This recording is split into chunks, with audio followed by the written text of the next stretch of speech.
C'est pour moi un grand plaisir de m'adresser à vous ce matin, au nom de M. le ministre de l'Enseignement supérieur, de la Recherche et de l'Innovation empêché, pour l'ouverture officielle de ces 2 jours de travail consacrés aux données spatiales au service de l'innovation numérique et du développement durable du Sénégal.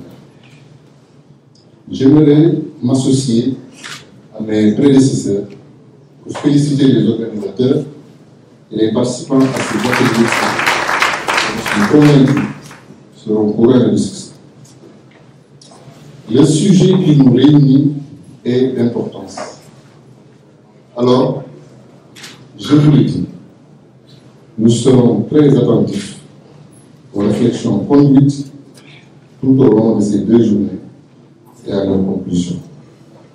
En effet, le Sénégal regarde vers les étoiles et s'est résolument engagé sur la voie du spatial, avec le désir tout naturel de pouvoir accéder à l'espace et aux opportunités que les outils spatiaux peuvent apporter pour le développement de notre pays.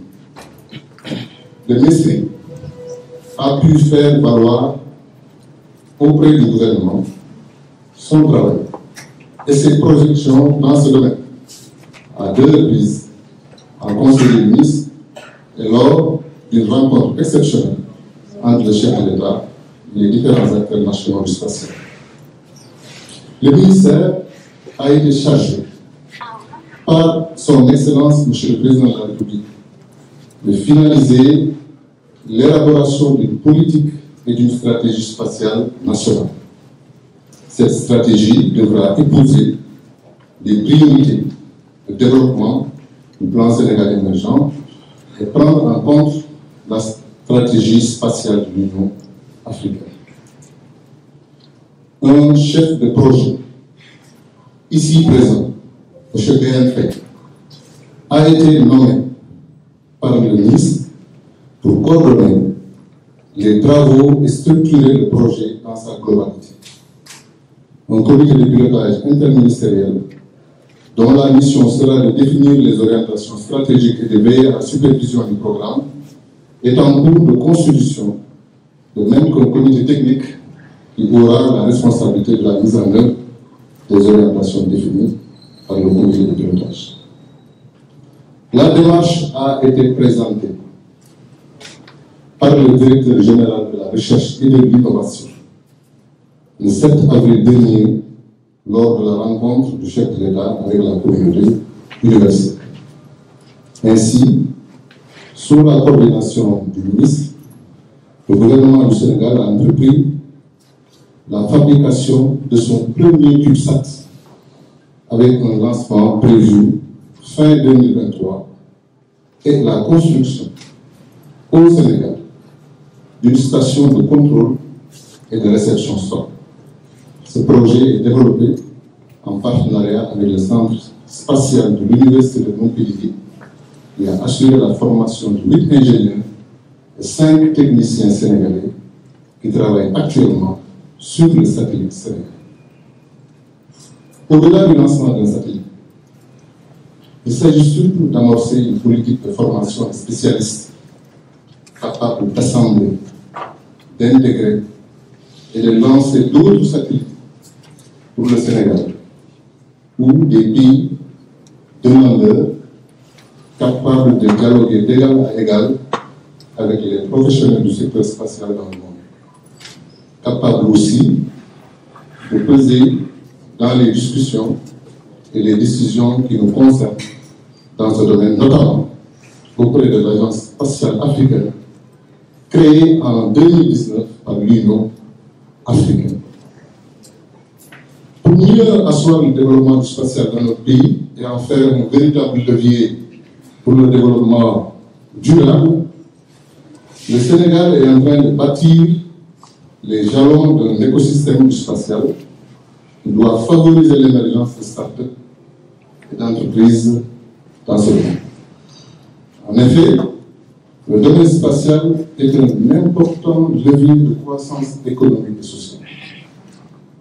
Il est pourvoyeur d'emplois directs ou indirects par la création l'accueil d'entreprises et le développement des services. Pour réussir cette ambition, le ministre du Travail sur la mise en place d'un centre de fabrication, d'assemblage, d'intégration et de tests de satellites qui sera implanté à Diamniadio. Un programme décennal de construction d'une constellation de microsatellites d'observation de la Terre est en cours d'élaboration. Au-delà de la mise en orbite des satellites, la gestion, l'exploitation de la donnée et la production de services géospatiaux est d'une importance capitale. En effet, il est fondamental aujourd'hui de maîtriser l'utilisation des informations que nous renvoient les satellites, comme le disait tout de suite M. Madame Père, et former des techniciens et des ingénieurs qui soient capables d'utiliser les données satellitaires et de développer des services utiles à la gestion des ressources naturelles, les catastrophes naturelles, surtout dans le contexte actuel marqué par les changements climatiques, afin d'aider à la prise de décision. Les données spatiales permettent de suivre la variation des fleuves, des côtes, la gestion des ressources naturelles, de suivre l'amélioration de l'agriculture, de suivre également la gestion des ressources halieutiques, l'aménagement du territoire, l'amélioration de la connectivité, et elles peuvent contribuer à la diminution de la fracture numérique, à la réduction des disparités liées au genre et à la surveillance des maladies. Les données recueillies par satellite permettent, par exemple, de prédire une épidémie de paludisme. La structuration d'un écosystème numérique et l'innovation autour de la donnée spatiale est donc importante. Nul doute qu'un tel écosystème contribuera au développement de nouveaux secteurs créateurs de recherche, d'emploi, d'inclusion sociale et à forte capacité d'exploitation et d'attraction d'investissement. La démarche doit intégrer des actions de sensibilisation de toutes les parties prenantes au potentiel du spatial et de la donnée spatiale, y compris auprès des plus jeunes, pour leur redonner le goût des sciences et de la technologie. Cet événement d'aujourd'hui y contribue de facto. Le potentiel donc du spatial est immense. Et rapprocher formateurs, chercheurs, entrepreneurs et investisseurs au sein d'un même écosystème autour d'un objet tel que les données géospatiales devraient pouvoir contribuer au développement de filières scientifiques, technologiques et professionnalisantes, être propice au développement de synergies plus fortes entre le monde économique et le monde universitaire au travers de contrats d'études ou de recherche, de stages, de chaires, et favoriser la création de parcours interuniversitaires, des préoccupations rappelées le 7 avril dernier par le chef de l'État lors de sa rencontre avec la communauté universitaire.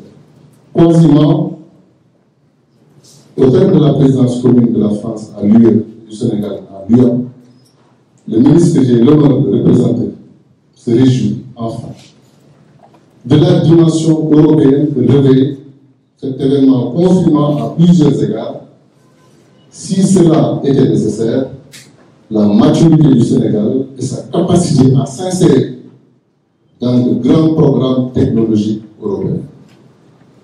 C'est son souhait que le Sénégal soit encore plus actif dans ces programmes pour le bénéfice non seulement de notre pays, mais également celui de toute la sous-région, de l'Afrique en général et de l'Europe, avec tout ce que ces collaborations peuvent apporter de bon en matière de stabilité moyenne.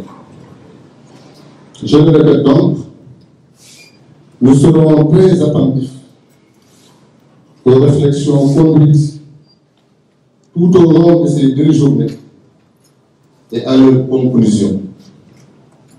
Vos fructueuses réflexions sont appelées à nourrir la préparation en cours du plan stratégique national de la recherche et de l'innovation du Sénégal. Je remercie une nouvelle fois les initiateurs, les organisateurs, la DER qui nous accueille et les participants à ces 2 journées de travail consacrées aux données spatiales, au service de l'innovation numérique et du développement durable du Sénégal et déclare officiellement ouvert l'atelier d'IFOMA sur les données géospatiales. Je vous souhaite à toutes et à tous de bons travaux. Je vous remercie.